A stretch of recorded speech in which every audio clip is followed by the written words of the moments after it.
most of you may not know the origins, or some of you may not know the origins of World Elder Abuse Awareness Day. It began 16 years ago, and some of this came out of some initiatives from the World Health Organization. And so just recognizing that people are healthier when they are not being abused or neglected or what have you. And if people are healthy, they are, and not isolated, they're less likely to experience abuse and neglect. So it goes hand in hand. We all know that because we deal with these type of folks every day, and we're becoming those type of folks. I just recently said last week to the Board of Commissioners, you know, there's all kinds of special groups that we work with. Folks who are disabled, you know, folks who may have immigrated here from another country, all kinds of special groups. But there's one thing that we all have in common. If we live long enough, we will eventually all be elders. I don't know what the definition is. Is it 50? If that's the case, I'm an elder. If it's 55, 60, 70, I think really for what we look at, it's how vulnerable are you? And so a lot of that comes with age. So I'm going to begin today just by sharing a few little interesting facts that may be surprising facts to you. Probably not surprising facts to some of our APS folks. But first of all, did you know that there is no federal APS law? There is no law that binds every state together to do the same thing. So APS in North Dakota will look different than it does in California, and it'll look different than it does in Texas. So every state approaches APS differently. And so here in North Carolina, we've got our own approach. While we're speaking about North Carolina, let's brag on North Carolina. North Carolina was the first state in the nation with an elder abuse law in 1973.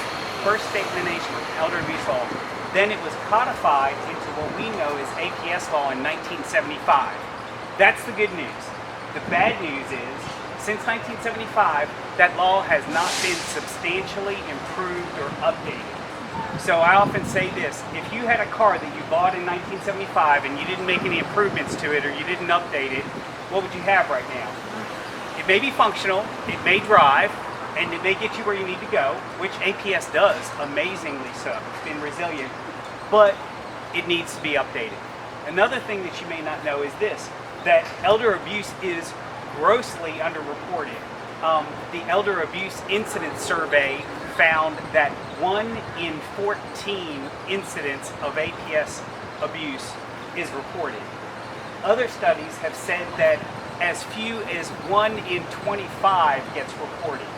So that means that for every APS incident that one of our APS social workers is looking at, there's 24 more that are being abused, neglected, or exploited that just aren't notified or brought to anybody's attention.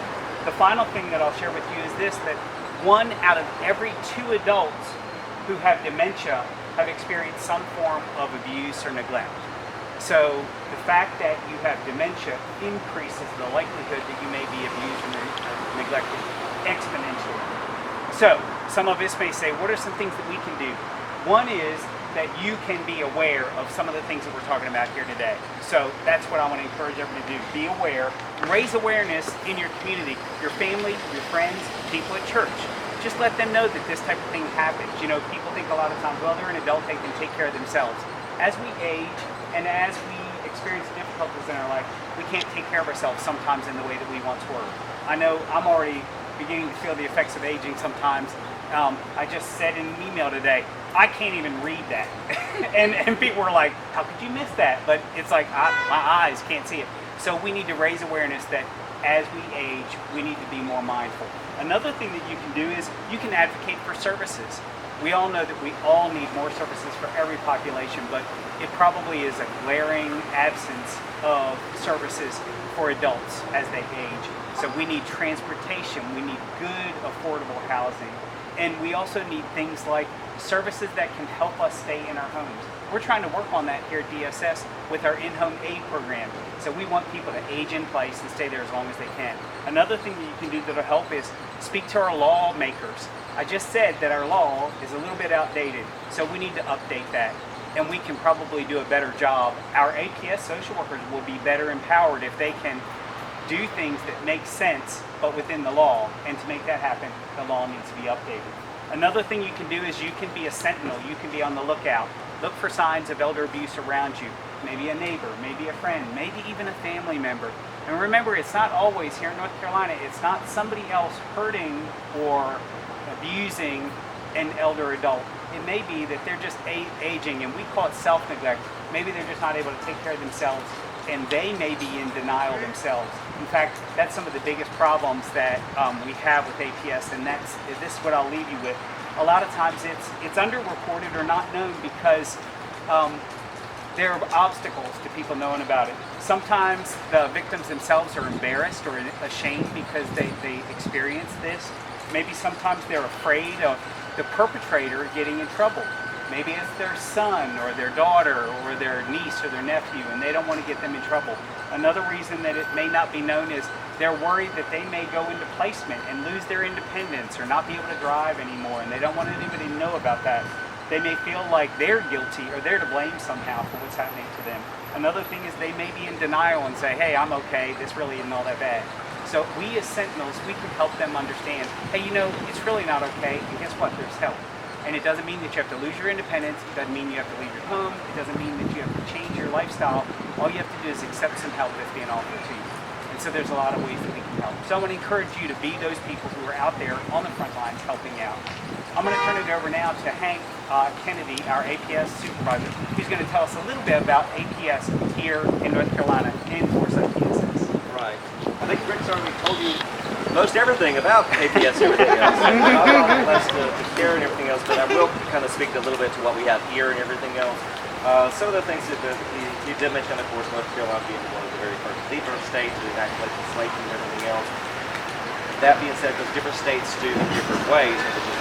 North Carolina, we do actually, anyone age 18 and above, and it could be an emancipated minor, but we focus not just on the age and everything else. We have 3 criteria that have to be alleged before we have the ability and honor to assess allegations and try to assist individuals. You have an allegation of someone with a disability. North Carolina law goes further than that, then just how does that disability really incapacitate them? Meaning, how does it prevent them from being able to take care of it themselves or arrange for that different care? So that it's not just an age comparison. Sometimes people say, "Oh, well, Mr. Smith is 97. Surely, he needs to, you need to go and take care of it." And everything else. Well, there's a lot of 97-year-olds out there who may still be driving and living quite independently and everything else. Because if these allegations are alleged, then we have to. It is a mandated service, and we have to, whether people want us to or not, go a little bit into their privacy and assess these allegations. So we talked about that first one, which is the allegation of the incapacitating disability. Secondly, an allegation of caregiver abuse, caregiver neglect, self-neglect, as Rick has alluded to, and exploitation. Exploitation, typically what we see here locally, is more so typically financial exploitation, but could be exploitation of the person where someone is being made to work without pay, or somebody is being sexually exploited or something along those lines. You heard me say caregiver abuse, caregiver neglect. That is a component of the adult protective services here. Oftentimes, if somebody just walks into Miss Smith's house or down the street and everything else and bops her in the head, isn't necessarily a caregiver. So it's not necessarily APS at that point in time. Now, it's concerning. Need to call the police, need to get EMS there, make sure that they're okay, but maybe more of a criminal nature or domestic violence. So we are wonderful partners, Bridges to Hope certainly is a specialist in domestic violence, and we all work hand in hand. Those are basically, the criteria. We have basically one number for APS is the 336-703-3503. And so you can call it any time after hours and weekends and holidays. It automatically goes over to where the other call center is answering those. So that's kind of that in Forsyth County. Lastly, to just let you know a little bit of the numbers from last year, there were over basically almost 355. This is representative. We're not going to sit here and count it each every single little one, but basically over 355 APS referrals last year. 84 of those didn't quite meet those criteria, so they received some information and referrals to different resources. 36 of them were a little bit more concerning, but didn't still quite meet those criteria, so we did an outreach visit where you were able to have a social worker go out and at least meet with the individual and then if need be, self-report back. So we can do a full interview prevention or just secure the resources with this. And lastly, 235 reports last year. There was assessing those allegations of abuse, neglect, and exploitation. That's what these are representative of.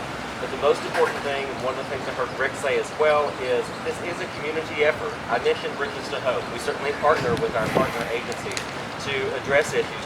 You partner with public health when you have the Care Plus nurses or things of that nature going out into people's homes, with Downtown Health Plaza, with senior services and Kemper Center. And I could name a plethora of other agencies. It's all of us working together, so making sure that we can help make sure that people aren't continue to be victims of abuse, neglect, and exploitation. I'm going to turn the last bit over to our program manager, Saveda Adolphus. Just when I'm reviewing the APS, when I'm covering for handling this on vacation, to me, it's just being aware. And when I'm reading the report that I'm reading as a social worker, I try to put myself in those shoes. And as a community and as social worker, we have to be aware that it could happen like right there in your nose. So we have to keep our eye open that this is a big issue here in our state, and that as social workers and as public health workers, we have to be mindful that it could happen at church, it could happen in your home, it could happen to your grandmother, it could happen to me, it could happen to anybody. So just being aware. And the pinwheel that you hold in your hand, as Hank was saying, 355 we received since last year, represent one of those calls that we received. So I would like for each one of you to come over here and put your pinwheel to represent that you are, aware of this issue that is going on in our society, elder abuse. And with that, we're closing out, and thank you so much for being here. We also have this in each of the floors, so go ahead and get one. Maybe get one for your loved one. We have it in all the floors, and please get it so we can make. When people ask you, a lady just came and asked us, what are you guys meeting here? And I just told her the reason why we were here. So when they see this, you will tell them the story, okay? And like that, we will be more awareness to our community. So with that, you come over here, and I think we're closing. That's it for the day. Yes. Thank you for being here. Thank you all so much. Appreciate you being here. Thank you so much.